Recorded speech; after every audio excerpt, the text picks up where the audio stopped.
All right, good morning. And this question, Marjolaine Bell of Wichita, Kansas. How do you learn how to cold read? I've heard you talk about this in the past. What is it and how do you do it? That's actually something I was thinking about the other day. Mm. All right, so when there's basically two different ways you can attack an audiobook. And this is what I'm assuming she's referring to because I've talked about this in the past.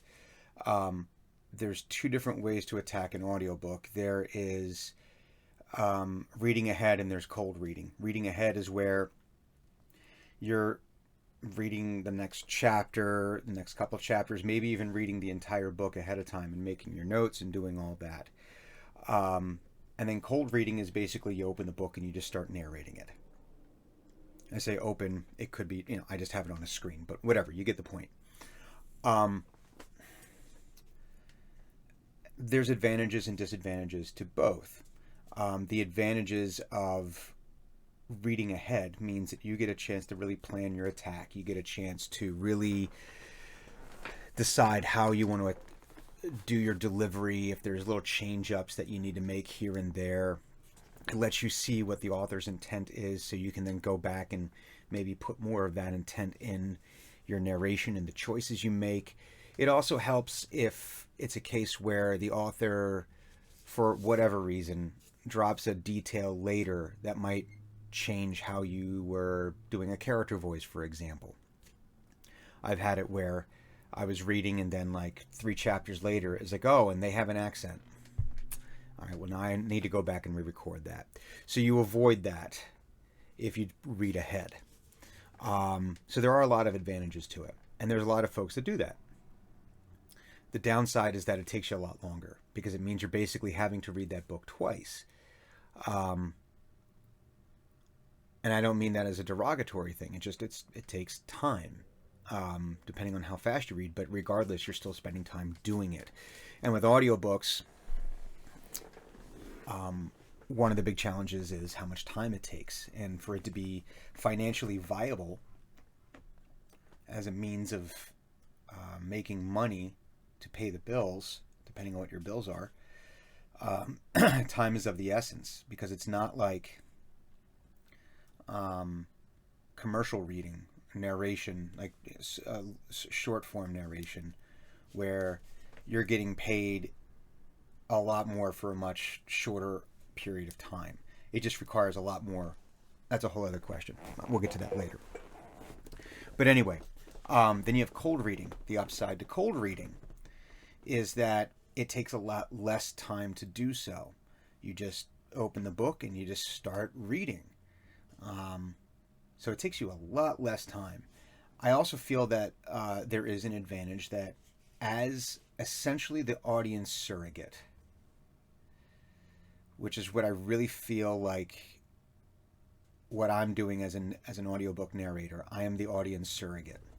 I'm not the author's surrogate.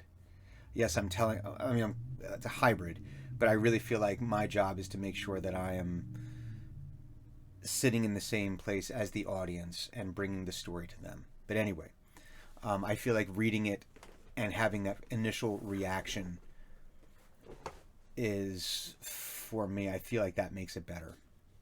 I feel like I'm giving a more genuine performance for me. I want to make sure I'm clear on that. The downside to it is that, like I just said, if there's stuff that comes up later, it could mean that I need to go back and fix it. It sometimes means that it takes a couple paragraphs and it's like, oh, this was what the author was doing. And it's not that the author did anything wrong, it's just maybe I didn't pick up on it. So I need to go back and I might need to re-record a line. The other downside is it's the first time I'm seeing it. So it might take me a little bit longer. Whereas if I had already read it, I'm kind of like prepared for what's coming up. I cold read. That's what I tend to do. That is what I do. I cold read, again, because it's a time saver for me, and it's just something that I'm able to do. I'm able to pick up a text, I'm able to start reading aloud, and I'm able to pretty much nail the, or I'm going to say nail, that kind of sounds pretentious, but I am able to get the tone down. Um, how did I learn how to do it? And that's a tougher question. Because this actually came up during one of my coaching sessions with one of my students. How did I do the cold reading? Um, as best I can figure, it is an amalgamation of skills. It is I read voraciously, and I have been reading voraciously since I've been 5. Um, when I got to kindergarten, I was already reading. So um, I think that helps. The fact that I've been reading just, and it was constantly reading, just consuming books. So I think just kind of having that experience, if you want to call it that, of just reading, reading, reading, just absorbing material like that, and being used to doing that. I think then you add in the fact that I was an English major, English communication. I double majored in college at LaSalle University. So um, there was quite a few classes where we had to do literary analysis, where we're talking about intent, where we're picking out clues, where we're learning how to suss out what the author is trying to get across. And I think that might be sitting somewhere in the background. I don't know. Um, I don't know how much that plays into it, but it might. In that when I read something, I have an idea of this is what the author's intent is based on their word choice, based on their syntax, based on the overall writing style, whatever you want to call it. So, again, does that come from just reading a lot? Maybe. I think that definitely helps. But that I will say that having some experience, having some education in literary analysis has definitely helped. I'm going to actually say that now as I'm talking this out. That has definitely helped. In that I know what to look for. I know how to read something and find something a little bit deeper. So it's more like the mechanics of not just being able to read, but read meaning. And then I think you add in one other skill, which is I have done very little, but I have done some work on stage. I have done public speaking.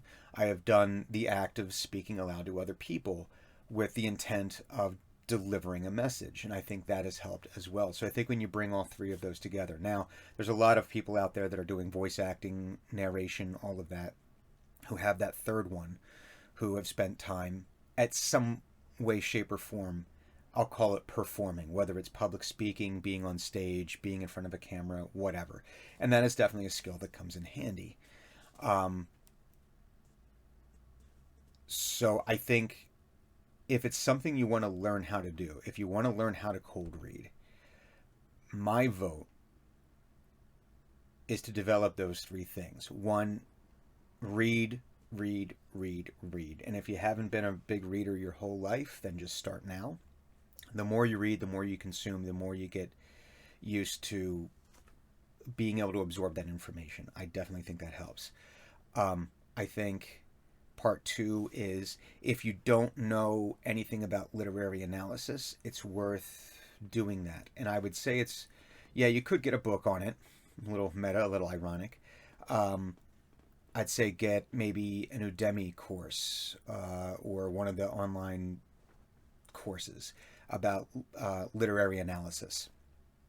Maybe audit a class at community college, book club.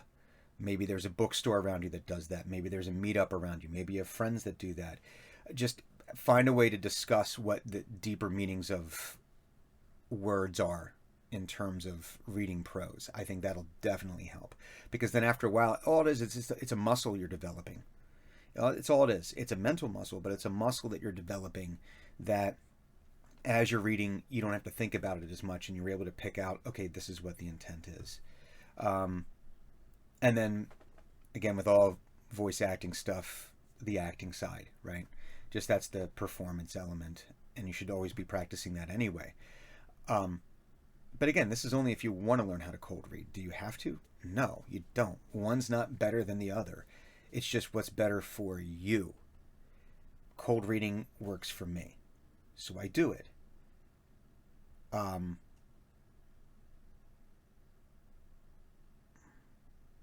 but it doesn't mean it's the best way to do it.